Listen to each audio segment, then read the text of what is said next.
Halo teman-teman, di sini aku Anifaidia.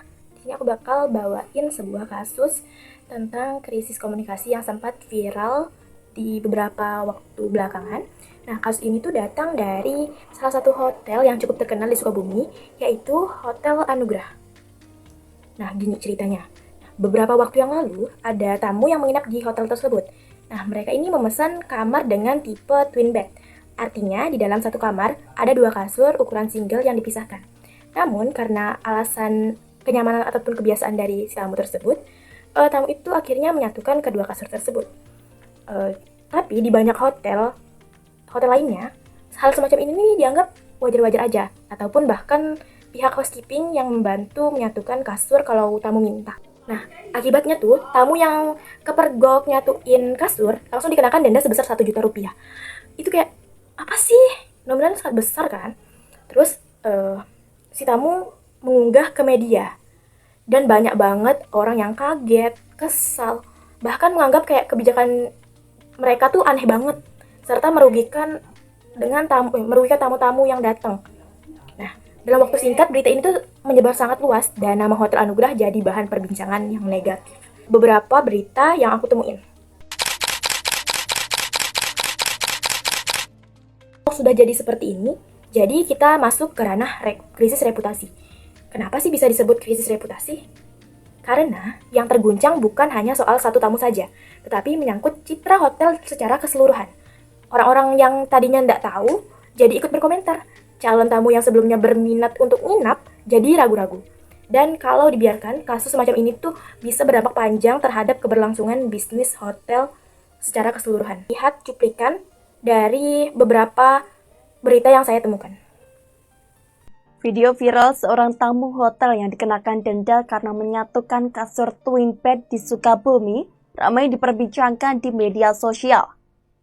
Pihak hotel dan pemerintah daerah pun turun tangan menanggapi kasus ini. Sebuah video berdurasi 29 detik yang diunggah akun TikTok @putririna1980 menarik perhatian publik setelah memperlihatkan keluhan seorang tamu hotel di Sukabumi yang dikenakan denda akibat menyatukan kasur twin bed.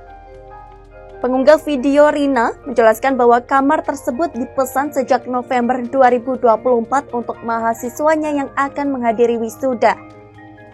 Namun, ia mengaku tidak mendapat informasi mengenai larangan menggabungkan kasur. Akibat aturan yang baru diketahuinya, deposit sebesar Rp600.000 yang telah disetorkan saat pemesanan tidak dapat dikembalikan. Nah, setelah melihat beberapa cuplikan video dari yang udah aku tampilin, untuk melihat kasus ini lebih dalam, aku menggunakan teori Situational Crisis Communication Theory atau SCCT.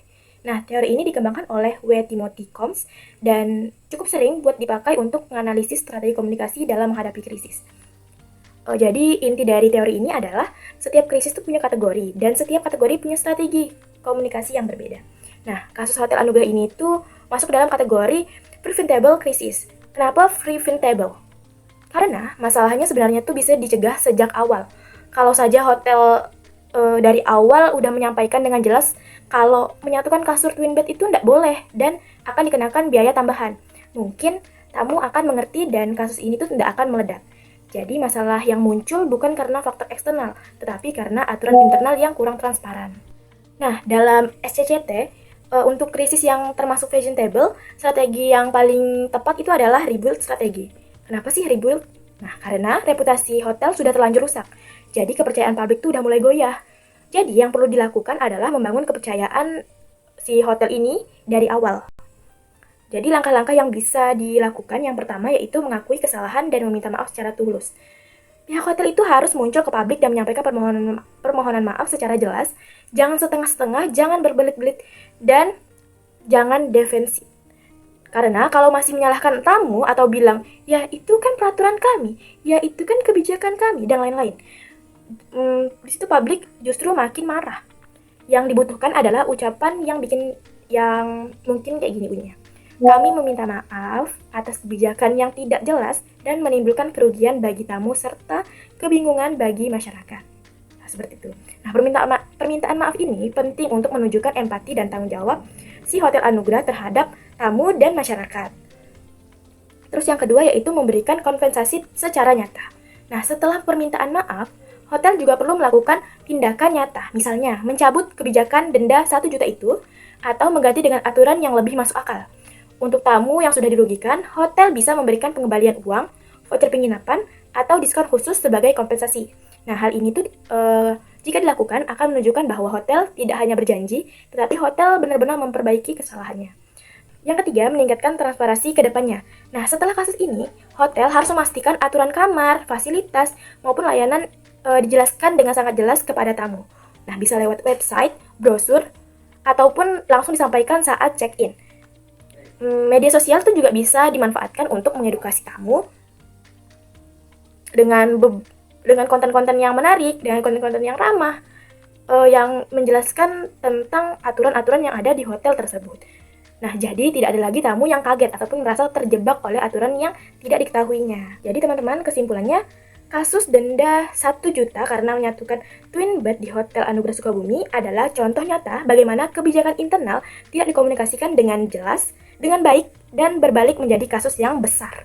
Dengan teori SCCT, kita tahu bahwa krisis ini masuk kategori preventable dan strategi terbaliknya adalah rebuild strategi, yaitu meminta maaf, memberikan kompensasi, dan memperbaiki aturan dengan transparansi. Nah, kalau langkah ini udah dilakukan dengan konsisten, maka citra hotel bisa diperbaiki dan kepercayaan publik bisa kembali pelan-pelan. Nah, sekian penjelasan dari saya. Semoga kasus ini bisa jadi pembelajaran bagi kita semua tentang pentingnya komunikasi krisis dalam menjaga nama baik sebuah organisasi. Terima kasih, saya Hana Feria. Bye-bye.